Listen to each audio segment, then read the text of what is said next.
അപ്പൊ ഇതൊന്നും അറിഞ്ഞില്ലേ? എന്ത്?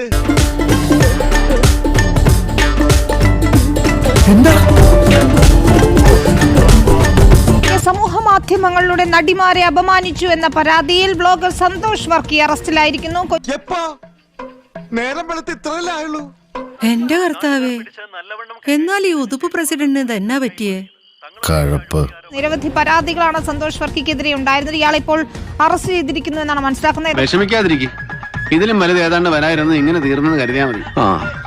7 വർഷത്തിൽ താഴെ വരുന്ന ശിക്ഷ വരുന്ന വകുപ്പുകളാണ് ഇദ്ദേഹത്തിനെതിരെ ചാർജ് ചെയ്തേക്കുന്നത്. 3 വർഷത്തെ ഈ കഠിന തടവിന് ഈ കോടതി ശിക്ഷിച്ചുകൊള്ളുന്നു. ഇനിയിപ്പോ ചേട്ടന്റെ കാര്യം പോക്കാ. അതാരാ? പോയാ അറസ്റ്റ് ചെയ്ത് വളരെ പ്രീ പ്ലാൻഡ് ആയിട്ട് ഇയാളിനെ കൊടുക്കുക എന്നുള്ള ലക്ഷ്യത്തോട് മാത്രമാണ് പോലീസ് ചെയ്തേക്കുന്നതാണ് എനിക്ക് മനസ്സിലാക്കാൻ കഴിഞ്ഞിട്ടുള്ളത്. ഈ എന്തെന്നും അതും ഈ പറയുന്നല്ലോ, ഈ കേസല്ലാകെ കുഴഞ്ഞു പറയുന്ന പോലെ ഉണ്ടല്ലോ. എനിക്കാണെങ്കിൽ പേടിയായിട്ട് വയ്യ. ചാലിച്ചും പേടിക്കാതി, ഞാനില്ല കൂടെ.